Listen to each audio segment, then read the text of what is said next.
Joined now by Cal Neddenriep from the Indy Star.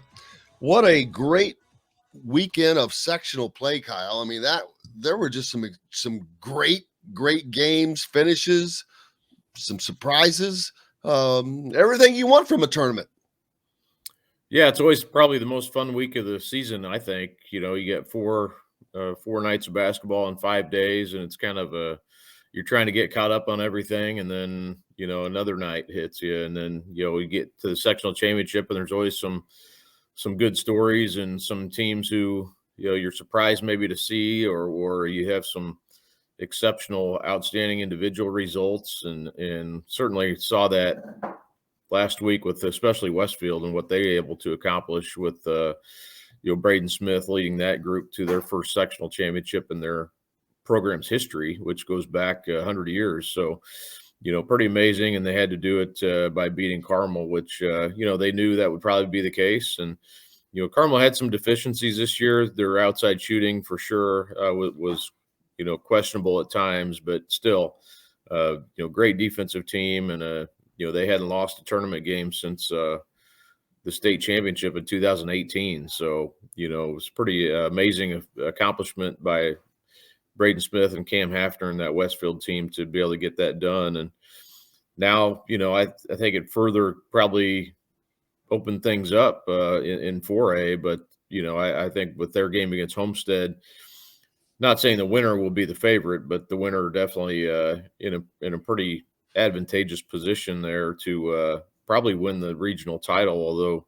So I think Snyder and Kokomo are both really good teams too. So you don't want to get too far ahead, but that Homestead Westfield game certainly sets up as a really good game in the first regional up there. Yeah, I'm looking forward to.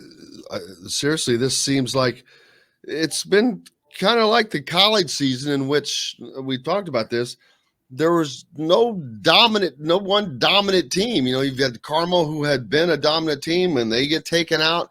And first of all, I know your piece on Braden Smith. We might as well talk about him. What a sectional he had, and just as you said, willed them to the tournament. That's kind of Damon Bailey-esque back in the day.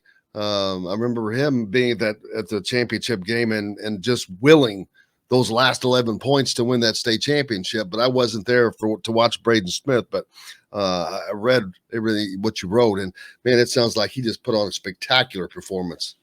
He really did. I mean, he was 20, and the efficiency, I think, too, is what really stands out. I mean, he was 28 for 40 from the field against 3 really good opponents, 2 especially. I mean, Fishers and Carmel were ranked second and third, and both obviously really talented teams. So, and he was 13 for 21 from 3 in the 3 games. So it wasn't like he was out there just jacking up shots, and his assists were high. His rebounds were, he was 6, 7, 8 assists and rebounds pretty much all 3 of those games. So, and he did it with a flair that I know. I was over there last night talking to Shane Sumter, the Westfield coach, and I know what he does sometimes. He'll kind of wink at the crowd, or he'll say something or to an opponent, or so I know he can rub people the wrong way, but everything he does really, I think, is to kind of get himself going, and it's and I don't think he really cares what people think, because that's how he has to kind of get himself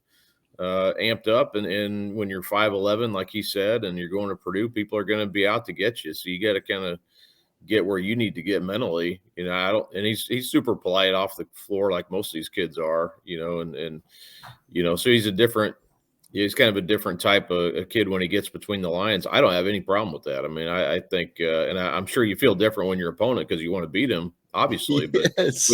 that's what he wants. It's what he wants you to do. But I know, people who haven't seen him yet, maybe you don't know he's like that. And I know some people I talked to, I actually Saturday is like, man, I don't know if I like his antics. It's like, well, that's just, that's fine. He doesn't care, So, I think I talked to you last week. I mean, people I've heard compare him to Scott Skiles in, the way he used to approach it. And I like that. I mean, I think there's too much, friending people on the court, sometimes, and we want this toughness from players, and then we blame them when they're too tough. So what do you variety, man? Bring some variety, some Absolutely. spice to the game. I love it. Absolutely. Yeah, I do too. I think that, some of those, I think we're from an entertainment standpoint, certainly it's more fun. But I think just from a standpoint of like competitiveness, that's just he's different. I mean, he is different that way.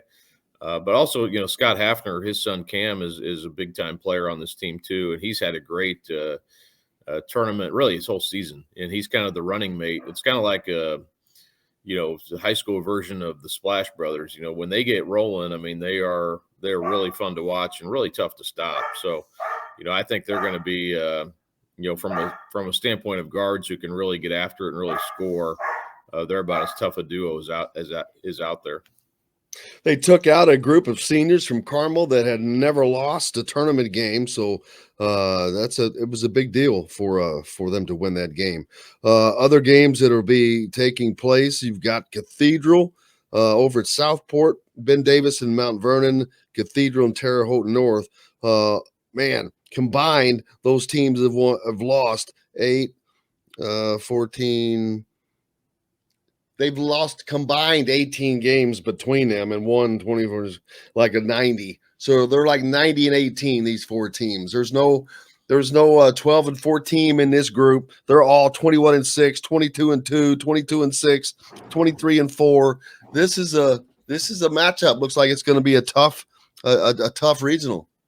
Yeah, especially, I think Terre Haute North might be the team people don't know about as much, and they upset Brownsburg and then beat Avon in the sectional over there. They hosted that sectional, but I think when I look at this one, that Ben Davis Mount Vernon game is going to be really, really good, and one of those days where you wish you could be in 2 places at once, because I'd love to see both that game and Westfield Homestead in the morning, or in the day, whatever. But that's going to be a really good game. People may not realize how good Mount Vernon is this year, but the Girard twins, who are headed to IUPUI, they kind of lead that group. One of them, Ahmad, is more of the slasher, a little bit taller. And then Armand had a phenomenal sectional, and they had to get through some good teams. Anderson is kind of revived as a program. They are really good, and Mount Vernon beat them in the semifinal. And then they had to knock out New Pal in the championship game. And New Pal also, I covered that game earlier in the season. It was late in the regular season. Mount Vernon had to come back and beat New Pal. That New Pal team's really good as well. So they're ready. I mean, they've won, I think, 16 in a row right now. And then Ben Davis, when I saw them in the Marion County, they ended up losing to North Central. But I thought at that time they were playing as well as anybody in the state. So I think, that's I would probably slightly favor Ben Davis, but I think it's going to be a really good game. I expect Cathedral's overall talent to win out over Terre Haute North, although that game will be tougher than people think, I believe. But Cathedral coming out of that sectional finally, to be able to win that first time in 9 years. And, I think kind of lifts a little bit of a weight off them, with Comer and Booker playing well. And, I think just their overall talent level is probably as good as anybody in the state in 4A. So, I think Cathedral, Ben Davis, if those 2 teams match up in the final, or Cathedral Mount Vernon, I mean, that could be one of the best regional championship games on Saturday night. And, I think potentially any of those 3, and Terre Haute North, I think, is in that mix too, but probably the underdog out of those 4 teams. So, Southport sets up should be really fun too. And I think this might be, I think early in the year, probably thought this could be the year for Cathedral to get through, but it's not going to be an easy road for them to do that. And then down at Seymour, I'm expecting a rematch in the championship game between Bloomington North and Floyd Central, but they both have to get past games first. Evansville North is there at 16 and 10. As they got out of that sectional down there to take on Bloomington North in the first game, and then the second game, Floyd Central will take on a surprising Franklin team. There's a losing record, 11 and 14. So there's your surprise to have gotten in there. Floyd Central beat Jennings County in overtime. It took overtime to get past them. Then they beat New Albany and absolutely throttled Jeffersonville by like 40. So we'll see how that, but I expect to see Floyd and Bloomington North at it again. And Bloomington North went down to Floyd Central this year and won, which was a surprise. But so that could be a fun rematch. Yeah, that regional, I really thought, Bloomington North and Floyd were probably the two that you would pick to be the best teams. So I'm kind of with you. I think that is the matchup you would expect to see, and I think that'd be a great game. I don't think there's any way it won't be a close game anyway. Both those teams had to survive, like you mentioned, barely got out of the sectional. Bloomington North had to beat Bloomington South. Double overtime. Yeah, well, they a double overtime game too with whoever it was with. I can't believe that. Yeah, Bloomington South, who but I think we said last week, you never count out Jarrah Holmes out of anything. So he almost performed some magic there, but I really they had two overtime games then, I believe, in their sectional, because then I think their middle game was a double overtime game. It was Columbus North, I believe, right? I mean, I think that was and Columbus East was not an easy game for them. I was there for that game. Yeah, so that again, you kind of think like, all right, well, maybe now they're kind of through the through the gauntlet and can kind of those rival games in the sectional, man, they're just there's no secrets, so sometimes those are the hardest, even from a talent standpoint, even if a team is not as talented as you, they know you so well, and it's hard to beat your rivals. Again, you've seen them during the season, and that's a lot of times what you see in the sectional. But and I know, so I got to know Franklin a little bit. I went down there this week and wrote a story about them, and they are much different than Floyd Central. Floyd's a big team. They're big up front. They make it really hard for you to drive and score in the paint. And Franklin's different. So this is kind of a stylistic matchup that, Franklin's going to try to spread the floor. They're going to they have a sophomore guard named Micah Davis, and that's a name to file away. He's getting some Purdue and IU interest. He has a couple D1 offers already from IPFW and IUPUI, but he'll be playing with Jalen Harrelson and Trent Sisley, and those guys are playing up with his grade for Indy Heat this summer. So he's a name to know.